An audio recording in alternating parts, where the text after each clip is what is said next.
அனைவருக்குமே வணக்கம். சற்று முன் கிடைத்திருக்கக்கூடிய ஒரு மிக மிக முக்கியமான செய்தி ஒன்று வெளியாகியுள்ளது. சற்று முன் சனாதன வழக்கில் இந்திய வரலாற்றில் உதயநிதிக்கு வழங்கிய இறுதி தீர்ப்பு இது மாதிரி பார்த்தீங்கன்னா செய்திகள் வெளியே இருக்குது.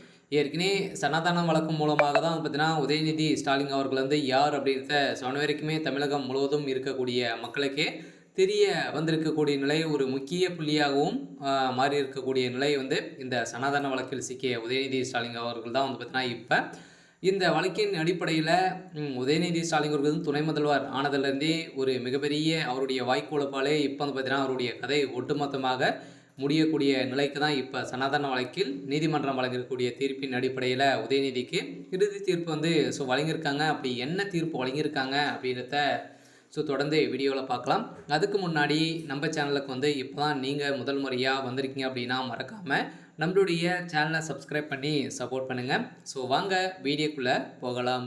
ஏற்கனவே உதயநிதி ஸ்டாலின் அவர்கள் பார்த்தீங்கன்னா அமைச்சராக இருந்த காரணத்தில் இருந்த போது பார்த்தீங்கன்னா சனாதன வழக்கின் மூலமாக ஒரு நிகழ்ச்சியில் பேசியிருந்த நிலையில் திமுக சேர்ந்த அமைச்சர்களும் இதை தொடர்ந்து பேசியிருந்தாங்க. இதில் தான் பார்த்தீங்கன்னா அதிரடியாக சனாதன வழக்கில் ஒரு இந்திய முழுவதுமே ஒரு மிகப்பெரிய கலவரங்களாகவே வெடித்திருந்தது. இந்த கலவரத்தின் அடிப்படையில் அவருடைய உருவ பொம்மைகள் அங்கே பார்த்தீங்கன்னா இந்திய முழுவதுமே இருக்கக்கூடிய மாநிலங்கள் பார்த்தீங்கன்னா அடுக்கடுக்காக இவர் மீது வழக்குப்பதிவு செஞ்சுருந்தாங்க. இந்த வழக்குப்பதிவு தொடர்ந்து பார்த்தீங்கன்னா இப்போ நீதிமன்றத்தில் மீண்டும் இவர் மீது வழக்குப்பதிவு ஒரே பேரில் வழக்குப்பதிவு பதியக்கூடாது அப்படிங்கிற மாதிரி நீதிமன்றம் தீர்ப்பு வழங்கியிருந்தாங்க.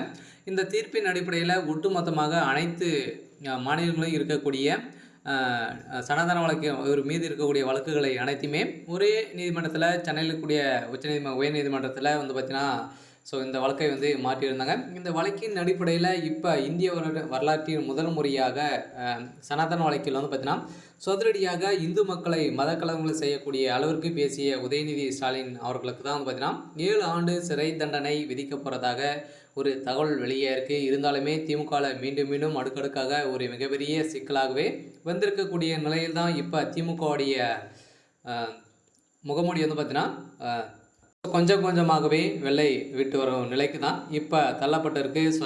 இந்திய வரலாற்றின் முதல் முறையாக உதயநிதியுடைய கதை ஒட்டுமொத்தமாக நீதிமன்றம் முடிக்க போகிறாங்க. இதுக்கு மேலே சனாதன வழக்கு மூலமாக மக்களிடையே வருகின்ற 2026 அவங்களுடைய நிலை நீங்கள் பார்ப்பீங்க அப்படிங்கிற மாதிரி தான் இப்போ பார்த்தீங்கன்னா திமுகவுடைய ஆட்சிக்கு மக்கள் ஆட்சியாக அல்ல என்பது அவங்களுடைய ஆட்சியாக பார்த்தீங்கன்னா வர வரைக்கும் அவங்க ஒரு மாதிரி பேசுகிறாங்க. வந்த உடனே மிகப்பெரிய சம்பவங்களாகவே மக்களை இழிவுபடுத்தி பேசக்கூடிய நிலைக்கு தான் திமுகவுடைய அரசு இருக்குது.